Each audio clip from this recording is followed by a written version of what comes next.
everyone. Thanks so much for tuning into the UVU podcast. It's a place, a community where we believe that the best version of you is the one that God created. And if you're new here, my name is Janae Bowens. I'm your host, and I'm so grateful that you decided to tune in today. And if you're returning, if you're my loyal, if you're my faithful, man, I appreciate you so much. Thank you. I believe this episode is gonna bless you too. And I have a special guest. It's my husband, Alan B. Many of you know him. You know his music. How you doing? I'm doing good. How are you? I'm doing well. Almost 6 years of marriage. How does that feel? I'm just kidding. It's been great. It's been great. I'm loving every minute of it. Growing every year. God's done some incredible things for us. So people want to know, why do you like the Miami Dolphins? Who want to know that? I want to know. Well, I know, but I feel like people need to know. You like the Miami Dolphins too? Oh, okay. No, but people are like, why does he like the Miami Dolphins if he's not from Florida? You're literally from South Carolina. Okay, so let me tell you something. First of all, if you meet a Miami Dolphins fan, there's one word that describes them. What's the word? Loyal? Thank you. We are loyal people. Praise God, I said the right word. My dad, he grew up a Dolphins fan, and when he was growing up, they were good, right? So he was a fan. Many years ago. Even now, Dan Marine. I said, Dad, I wasn't alive to see them be good. Like, what do we do? Yeah, this man is literally 64 years old. So, back in my day. But yeah, I'm a huge Dolphins fan. I've been a Dolphins fan my whole life. They give me so many headaches. There may have been a few almost broken TVs in the past. A lot of yelling. My daughter yells with me now, so it makes me feel better. But Janae just laughs. But I'm just like, okay. But yeah, that's how I've been a fan my whole life, and I don't plan on going anywhere. People are like, why don't you just like another? I'm like, I can't do that. It defeats the purpose of 30 years. Like, what are we doing? I got to see it through. But if we ever go to the Super Bowl, all right, I'm gonna be there. Period. I'm gonna go too. And we reflected on 2025 recently, and I think when we first think 2025, we're like, woo. But then when we really sit down and think about the intricacies and the details and how God came through, even though it was a tougher year, there's still so much to be grateful and thankful for. And God did come through for us. And I want you to talk to them about your blood clot. That was a major health scare we had last year. Yeah. He could have died. He really could have. Yeah. Yeah, so it was the craziest thing ever. I go up to DC once a month for work. I was at work. We had our staff party. It was actually a staff appreciation day, so we went to a Nationals game, which was fun. They're not good, but that was... Okay. Sorry. We don't like baseball anyway. I mean, but I'm a fan because I haven't been to a baseball game in a long time. So, anyways, left there, went back home, and I had a session with one of my friends from Arizona, and it went well. Not Arizona, Las Vegas, same thing. Anyways, yeah. So it went well, cool. Later that night, I started feeling like a soreness in my upper abdominal-ish side area. And so I'm like, you know me. Well, probably don't know me. But anyway, you know how we get all right, I'll just sleep it off. I'll be good in the morning, right? So I go to sleep. I'm like, okay, this ain't getting no better. I wake up 2 a.m, and I feel a heaviness on my chest, almost picture a brick being on your chest. Someone putting a brick on your chest and you trying to take a breath, and when you're breathing, you can't fully expand. It feels like you're being pushed back while you breathe. So I'm like, okay, let me just get some ibuprofen. So I'm just ibuprofen it up. I'm doing it. Popping pills. Next day, call my mom. She's a pharmacist. Call my cousin who's a doctor. They're like, oh, you might just have swelling around the heart. So I'm like, I'm going to get better. This ibuprofen, I'm just going through something. Gets worse. To the point where it's my whole area is just sore, and I can barely breathe. Like, it's bad. Crazy. So I go to doctor's care, and looking back, I probably shouldn't have went to doctor's care. I probably should have went to the emergency room. Yeah. But I don't like being places for like hours and hours. And the Dolphins was about to play, so I'm like, nah, I'm not doing this. So, and yeah, that's terrible, right? Yes. Anyways, and especially since we're bad. Anyways, so so I go to doctor's care. They do an EKG, and the lady comes back, and she was like, "Well, you don't have the flu, you don't have COVID. You maybe it's something going on with your heart." So I'm like, "My heart? What's going on with my heart?" So they give me some medicine, which helps with like inflammation in the chest area, and she orders me to go get a X-ray the next day. So I take the meds. Next day, I'm actually feeling a little better. I'm feeling better, so I'm like, all right, I'm about to get through this. So I go and I get the X-ray. X-ray came back great, so we're good. So as I'm driving back down to South Carolina, I'm in the car. I'm feeling better. 2 weeks go by. And backtrack. They didn't do any blood work at the doctor's care I was at. So 2 weeks go by. I have this cough for 2 weeks. Me, I'm the type of person, I don't have a lot of allergies. I'm not coughing all the time. But I noticed like I couldn't sing anything. Like I was just coughing. My voice was just leaving me like day by day. And I'm like, something's not right. Something's not right. So all of a sudden, that same soreness I had before started to come back again. And so I was telling my wife, I was like, all right, I don't know what this is, but I just want to go to the emergency room and get this checked out. And I said, "There's nothing wrong with you." You did. It's nothing wrong with you, Alan. You said that. She said that. I did. And I was like, trust me, I know, right? So I went there. They did the same test the doctor's care did. Ran all the tests. EKG looks good. X-ray looks good. Everything looks great. The doctor and I was talking about doing jujitsu. He's like, "Yeah, you should come to my gym. You want to do jujitsu?" And I'm like, "Yeah, I'm looking forward to that."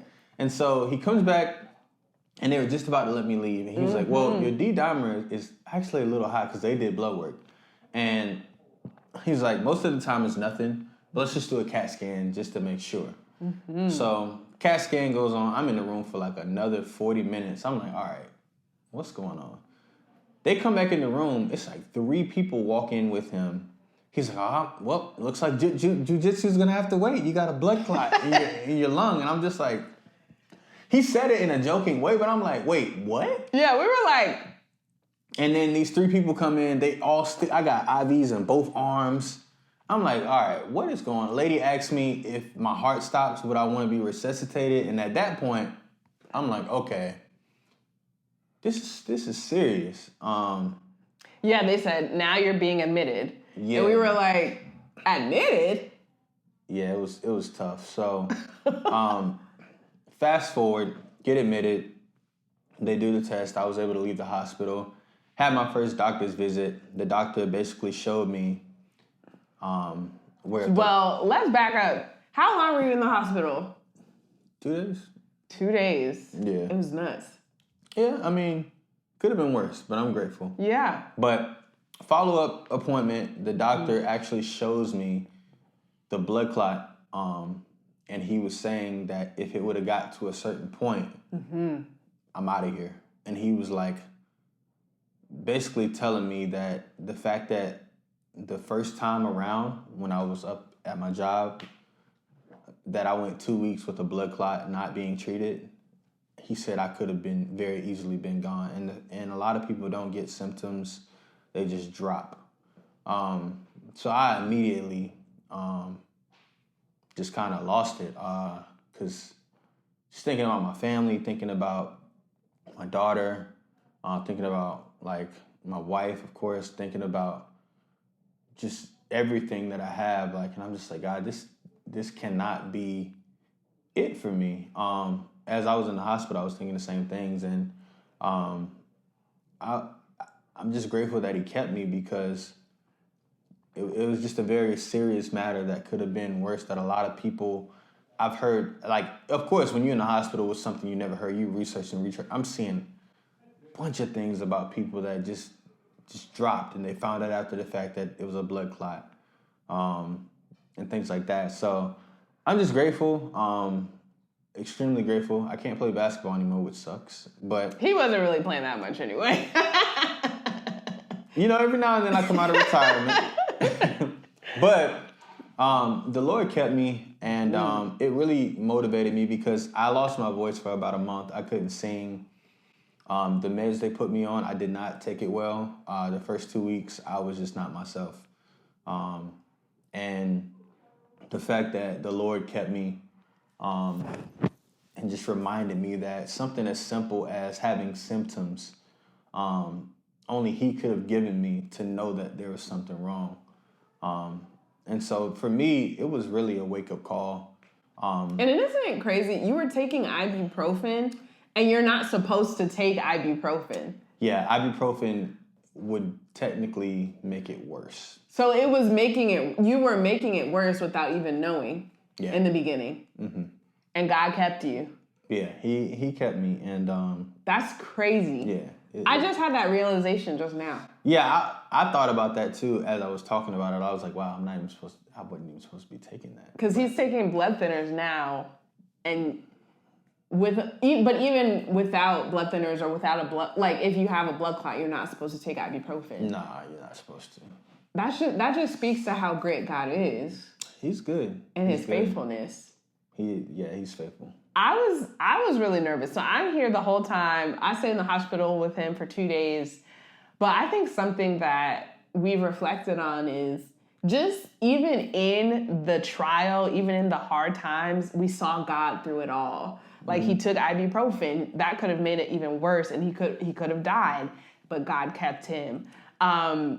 We had a hospital bill, and I had just opened up like a health savings account, and there was already money in it. Yeah. So our copay was covered by that. We had just moved to South Carolina a few months before, and in Maryland we didn't have family. So when we were in the hospital, Alan's parents were able to keep my daughter. She just thought we were at work. Like she thought everything was fine. You know what I mean? Like whereas if we figured that out when I was up there, I would have been in the hospital alone. Yeah. With no family around, really.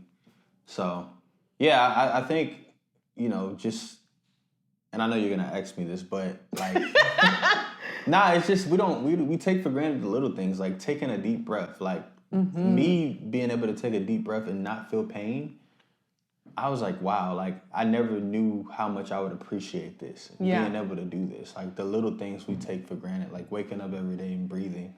That's not promised to us, right? So every day that we're here, like God has a plan for us. So yeah. Well, I don't know. Do you feel like you answered it? Like, was that the biggest lesson you learned from the blood clot?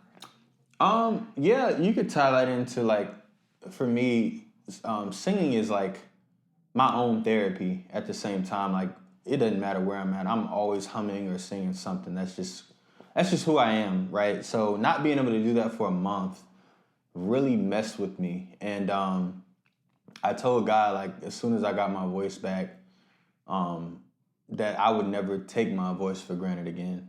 I would never sit on my voice. I would never, compare myself. Well, I'm not going to say never because we're human and that happens. But I would never, make my gift feel less than just because the circumstances around may try to dictate an image that makes me feel less than. And so, I just told God, like, moving forward, I'm just going to trust Him with my gift first and foremost, more than trusting myself to go viral or to get 1,000 likes or things like that. None of that even matters, right? It's about Him getting the glory through what He's given us. So it's just being intentional with our gift is really what I got from this. And then that He's a keeper. Like when we're worrying, when we're down and out, when we feel like there's no way out, like we just got to remember where our help comes from. And it's very easy to tell somebody else that, but when you're in it, right? Like where is your faith?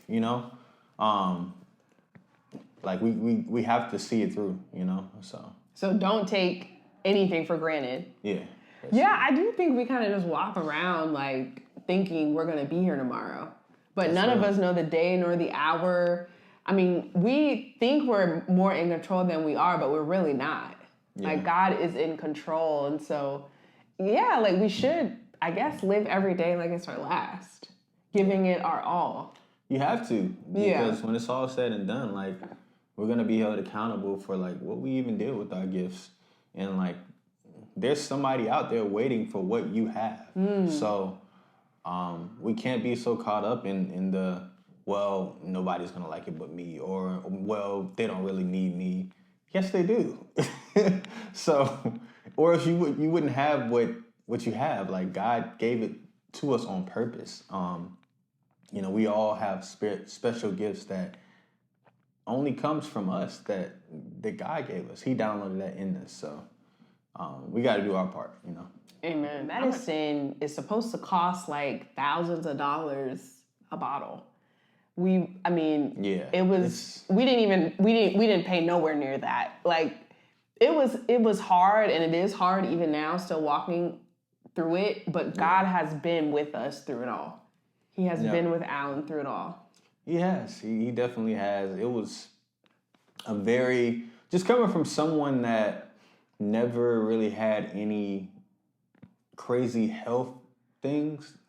I've never been in a situation like this. Like my first time being admitted in the hospital, I've never been in a situation where I felt like I was completely out of control. Completely. Like I couldn't even see the blood clot. They just told me it was there. And so like, that's deep. When I left, I said, so are we gonna know if it's gone, or how does that work? Yeah, we'll do a follow-up in like 5 months. I'm like, well, how do we know it's not gonna get... It was just a lot of questions, and I'm just like, okay, God, like, I trust you. Like, I trust you. You are the reason why I even knew I had it. Yeah.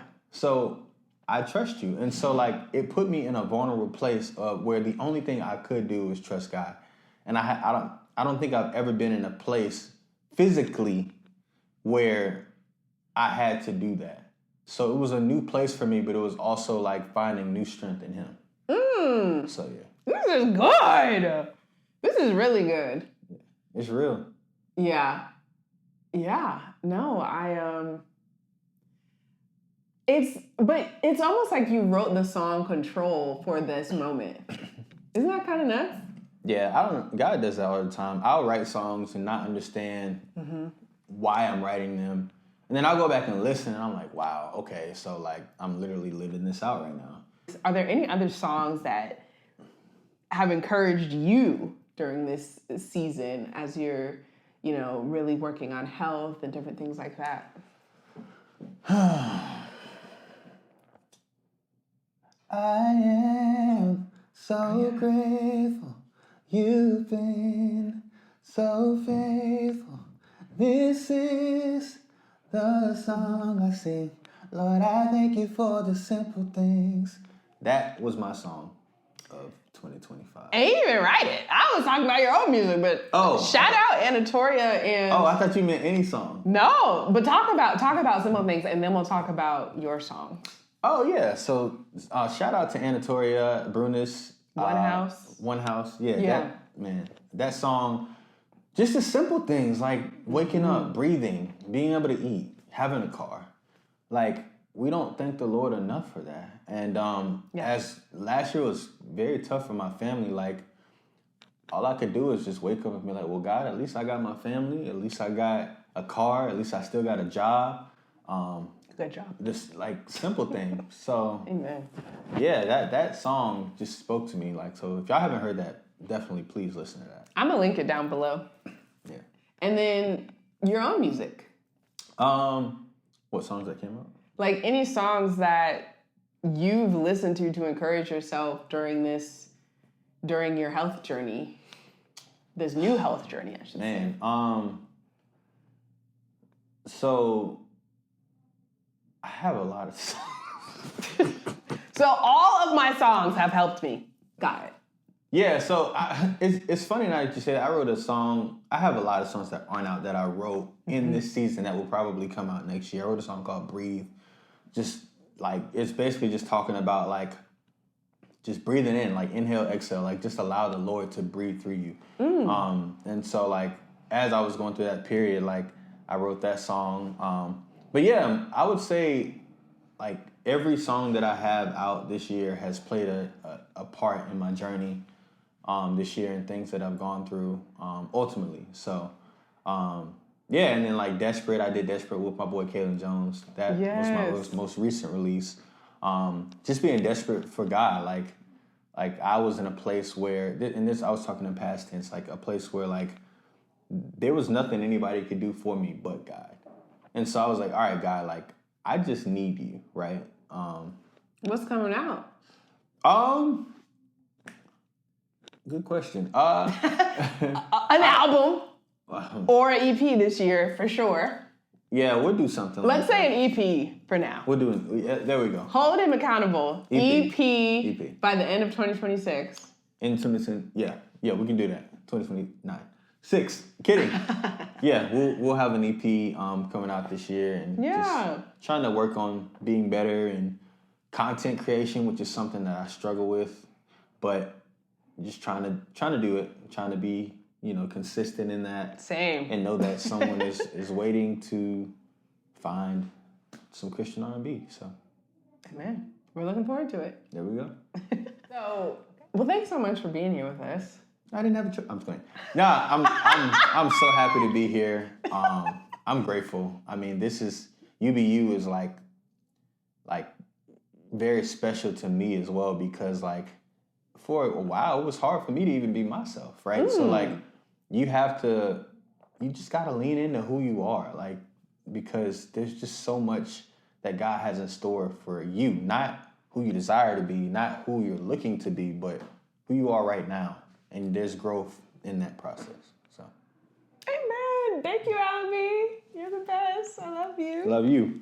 All right, y'all. I pray that blessed you. I know it blessed me. Just so many realizations of how God came through, not taking things for granted, using every day as if it's our last. So many gems. If this blessed you, I need you to share it. I need you to like, subscribe, comment, all the things. And remember, UBU is all about encouraging you to be the you that God created.